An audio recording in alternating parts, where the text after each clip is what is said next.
Welcome back. I'm Uday Pratap Singh. You're joining us on NewsX. Mexican President Claudia Sheinbaum has filed a formal complaint against a man who groped her and attempted to kiss her in public, describing the incident as a reflection of the broader threats women face in Mexico. Speaking a day after a video of the assault went viral, Sheinbaum said the episode tells about the daily risk women endure in a country still plagued by machismo and gender-based violence. The incident occurred in Mexico City's historic center as Sheinbaum walked from the National Palace to the Ministry of Education while greeting members of the public. Video footage showed a middle-aged man putting his arm around her, touching her chest and trying to kiss her. Sheinbaum pushed him away before a staff member intervened. Ambassador Mashwati Mukherjee, former diplomat, is joining us live. Gautam Mukherjee, senior journalist, is also with us on the broadcast. Rashmi Samant, author, is joining us live. Barkha Trian, social activist, is also with us on the program. Let me make a start with you first, Ambassador Mukherjee. Absolutely shocking incident that has come to light from Mexico. Not even the president being spared by these perverts. What do you make of it? It is truly shocking, and it underlines that women are singled out for sexual assault and violence globally just because they are women. And such a situation has existed for thousands of years. But to hear in this day and age that the head of state, the president of Mexico, has been groped by a man who allegedly was drunk, but that is no justification for his behavior, also underlines, Uday, that she has very inadequate security. Her security should be increased, but it demonstrates that even the president of a country, if she's a woman, is not safe from this kind of sexual assault, groping, and disgusting sexist behavior. Then one can well imagine what would be the position of an ordinary woman going on her chores, going to work, coming back in a dark lane. I recall we had a similar discussion when there was a woman of Indian origin who was recently assaulted in UK. So this is the situation, unfortunate situation of women worldwide, and we need to reflect why and how in this day and age, why are women still being treated in this manner, and what kind of measures we women who are working women need to take to protect ourselves from these kind of situations. In this particular case, I'm told that the president of Mexico has been brave enough to state that she does not intend to increase her security. I would nevertheless urge her to do so, because if a man can grope her in this manner, somebody can tomorrow assassinate her. So she has to, as the president, upgrade her security. But I salute her courage, and I really feel that this is a worldwide problem and that we need to address it together. Even in the United Nations, there is a Commission on the Status of Women. There is an international convention to protect the rights of women. But at the end of the day, Uday, where does it land us? That we still have to hear about such disgusting incidents taking place and being perpetrated on the president of Mexico just because she happens to be a woman, Uday. Yes, in fact, let me quickly take that to you as well, Gautam Mukherjee. Absolutely shocking incident, happened in broad daylight, happened at a very busy stretch, has been caught on camera as well. What do we make of this at the audaciousness of the assault? Obviously, the person knew that this was the president. Obviously, she is a woman. She is a beautiful woman. She is a woman who, of course, was, doing what other women would on that street, interacting with other people and enjoying the sunshine, walking, not taking official VIP transport, and yet such an incident befell her. What do you read into this incident, Gautam Mukherjee? How do you interpret it? Well, this is the situation in democracy, quite apart from everything that the ambassador has just said. Every politician is lured by the idea of mingling with the people in order to increase her connection with them. And this is always a security risk. And quite often, the security men are told not to interfere so that they can go and press the flesh, shake hands, carry babies, kiss them, all this kind of thing. But this is an incident which highlights the dangers of this kind of mingling without sufficient minimum distance between the politician and the people, because it can be very risky. In this case, it was a sexist attack, but it could as well be a fatal attack, as in Shinzo Abe. He also went to a little meeting and mingled with the people. Next thing you know, somebody came and shot him. This can happen. There is no point in being sort of foolhardy about it, showing a lot of bravado, saying, no, I don't need this. It comes between me and the people and that kind of thing. Point is, you can't do it. In many places, wherever this is allowed, the results have been very bad. Eventually, you have to have a sort of a cordon sanitaire between the politician and the people. You can be close, but not too close. Uday. Yes, let me in fact take that to you, Rashmi Samant, on what this really tells us about the state of women's safety across the world. We often talk about women's safety in India, but this just shows what women's safety is across the world. The same kinds of issues, the same kinds of problems, the same kinds of assaults. And here, the president of a country has to face this. We can just imagine what the ordinary woman's plight is in Mexico and in other many parts of the world.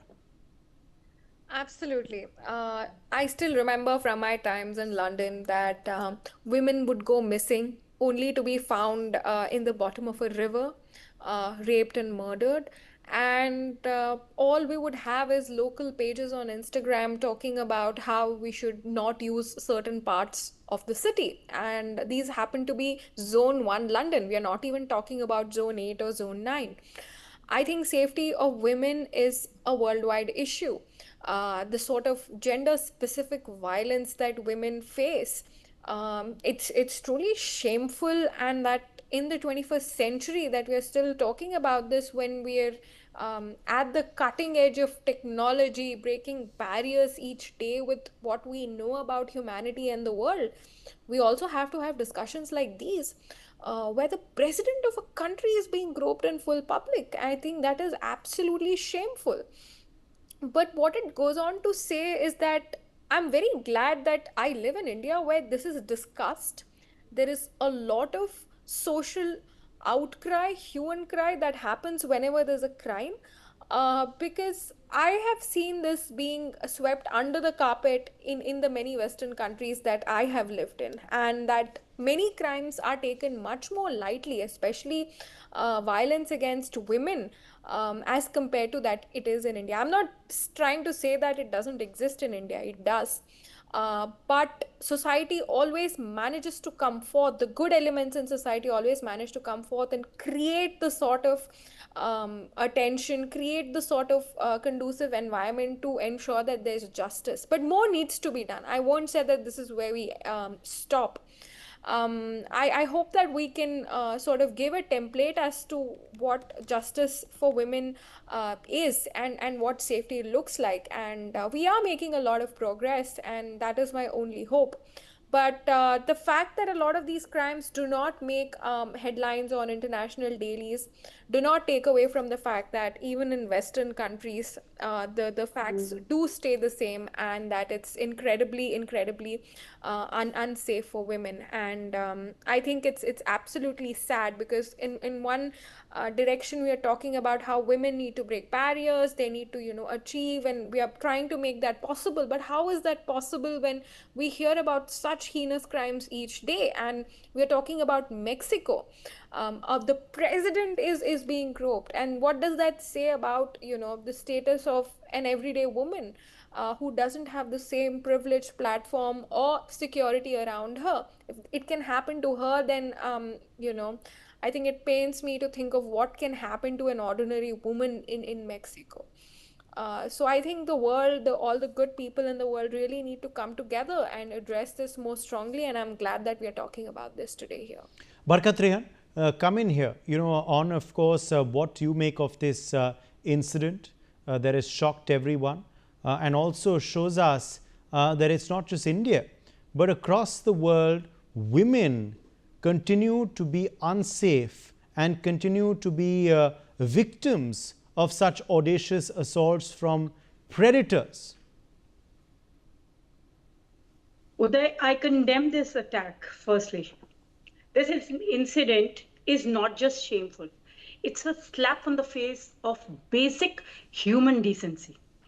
Touching anyone without consent, even be it a president or anyone, is an attack on dignity. Let's be clear here that harassment has no gender, firstly. It's about power entitlement and the mindset that says, I can do whatever I want. And I also want to specify here that today it's a woman in power. Tomorrow it could be a man, a citizen, or anyone. So the message must be, according to me, the message must be no means no. Gender neutral, and this should be gender neutral. When a woman says no, that is also no. When a man says no, that is also no. And dignity should not be selective. And I feel just now Rashmi pointed out a very you are going off the tangent. You are going off the tangent here. This is an incident that has happened to a high-profile female leader. I don't remember the last time when a high-profile male leader was groped in a similar manner. So I don't know what you are equating it with. Yes, of course, harassment should not befall anyone, regardless of their gender. But at the end of the day, this woman leader has been assaulted in this manner because she is a woman, clearly. If she was a man, and there are many other male leaders across the world, I don't think of any other incident where a male leader has been assaulted in this manner. If I'm wrong, you correct me. So I don't know which tangent you're going on to. If a male leader is groped, we will never talk about it. Forget about discussing. Why don't you mention an instance? Yeah, we will never. So no, why don't you mention an instance? It has never been even reported, sir. Because it's never happened. Media is not accountable when it is a because it's never happened. I'm glad. Now there is social media, Barkat Rehan. Now there is social media, so you would have known that if it would have happened in India, there would have been a lot of hue and cry. Since in West these things happen and they don't even talk about it, that is the most serious question. That what about women protection laws and all? What about all this in the West? When it is India, we do talk about it. We do. Even the politicians are also held responsible. Why did this happen in your state? And blah, blah, blah. Many things do happen. But my concern here is that it can happen to anyone and we should be shielding everyone. Absolutely. Let me get in Ambassador Mukherjee at that point. Absolutely. Let me get in Ambassador Mukherjee at that point. Ambassador Mukherjee, do you believe that, of course, while we've seen a strengthening of women protection laws in India, there is a lack of that in the West. There is a lack of seriousness on this issue in the West. There should be more stringent legislations for women protection in Western countries like Mexico and others as well. Actually, Uday, there is an international convention called CEDAW, to which Mexico is a state party like India. It's the Convention on the Elimination of All Forms of Discrimination Against Women. There is also a CSW, which is Commission for Status of Women. And this international law is applicable to all states parties. And there's almost complete majority of all member states of the UN who are states parties. So there are stringent measures. The question here is, as Rashmi pointed out and also Gautam, is that women throughout history have been singled out as a victim of sexual assault, in cases of war, as a victim, I would respectfully disagree with my colleague Barkha, uh, because it's not just a question of not talking about males being assaulted. Like, I'm sure nobody would dare to sexually assault some of the macho presidents whom we see every day on television. That includes President Trump. This is a completely different issue. This is an issue on why are women more vulnerable? Why are they targeted? They are targeted because there is a resentment of their equal rights and opportunities. There is an effort by some to try to intimidate them. As Rashmi pointed out, there are certain streets in London which are not safe.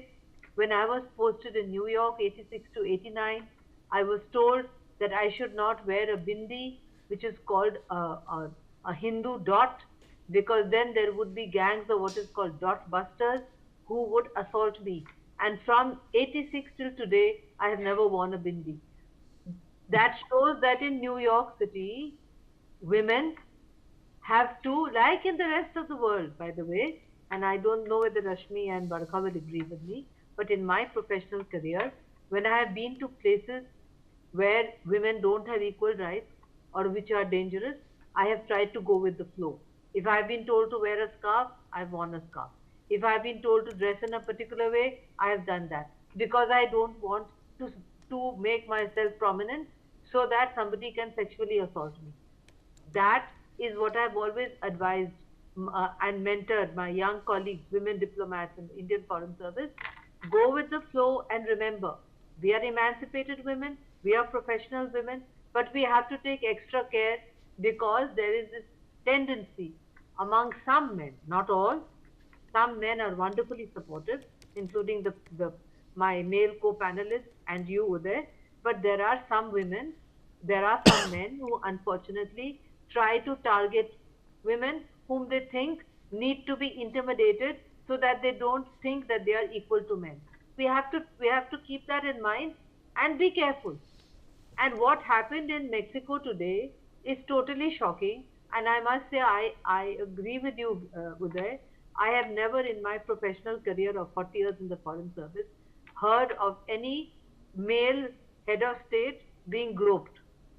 Yes. Maybe because they are ashamed of reporting it, as Barkha says, it could be Yes. possible because it would hurt their male ego. But honestly, I must say, I have not heard of it. Yes, and now in the era, no, now, and anyways, now in the era of social media, there's no media reporting on it or not reporting on it. Everything is visible, as this video clearly has shown us. And this is a universal issue as well. Rashmi Samant, this is a universal issue where women face these problems regardless of, regardless, of course, of their strata in society, regardless of their position.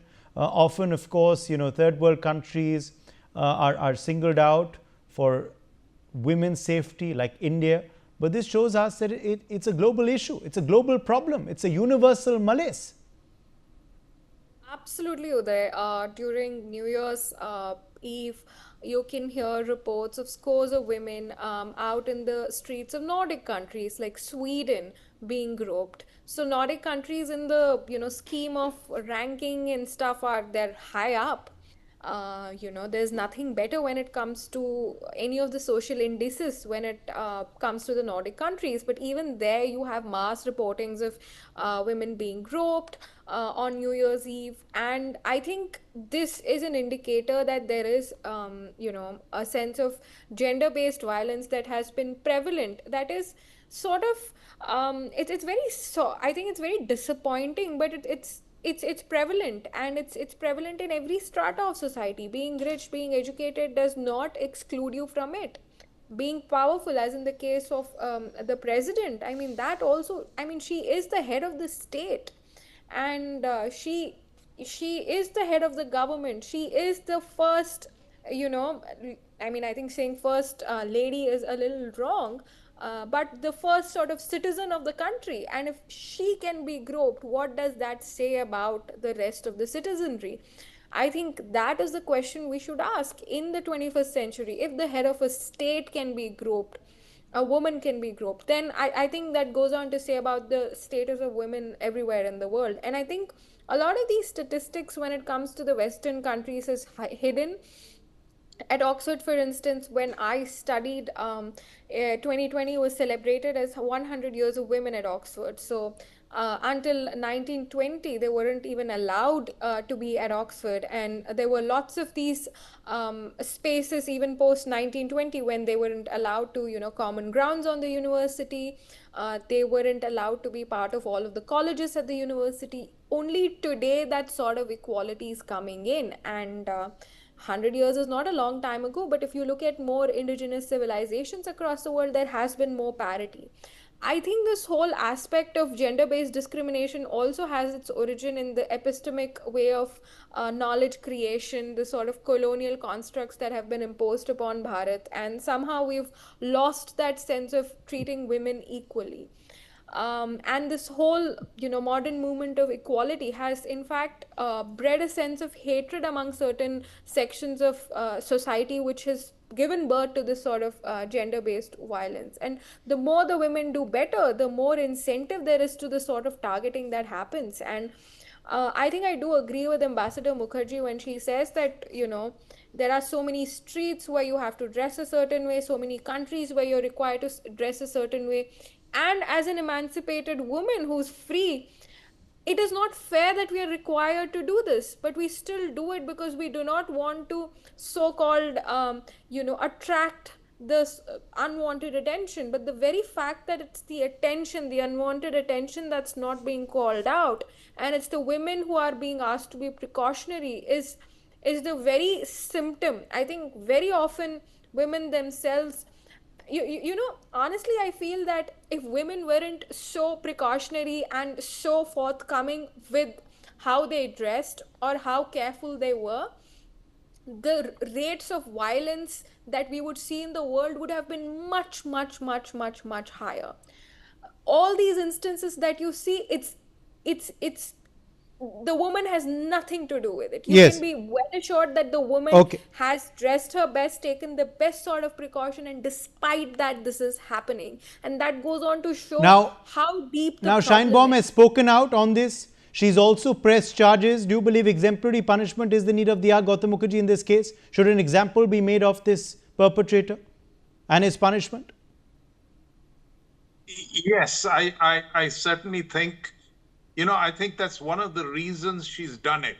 She might have otherwise ignored it, but she felt that as the female president of the country, if she took this in her stride, it would encourage such people to molest ordinary women if it came into their minds to do so.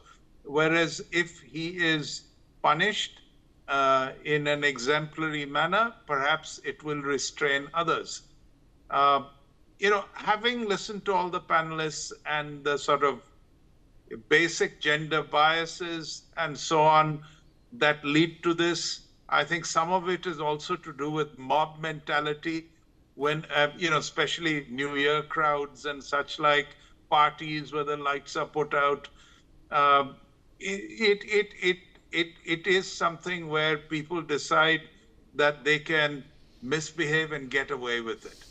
And, one point that occurs to me from what Barkha said is that, celebrity, whether they're actors or rock stars or such like, they are also subjected to molestation by fans. And that's why there's a lot of security keeping the fans at bay. And still, occasionally there'll be somebody running up on stage or grabbing them when they are walking from A to B. So it is a sort of an object of desire. Now, here is a president who's good looking, which is one of the reasons why this happened. She's young. That's another reason. And the security is inadequate, as I've said before. Uday. All right, I'll leave the last word to Barkhat Rehan on the way forward on how to prevent such incidents. A woman's issue or a men's issue, it's a human issue. And harassment, exploitation, abuse, these stem from the same mindset of domination and lack of values, not from gender. So we should see, as she has reported it already, and action will be taken, I'm sure. And such things happen with men and women. I think we all agree with it. And here it has happened with the biggest point which I really wanted to make, that if it can happen with the president, what about the ordinary citizens? We need to be more careful, and again, strictest of strictest punishment should also be given to such people. All right. My thanks to all of our guests for joining us on this discussion. It's time for a very short break.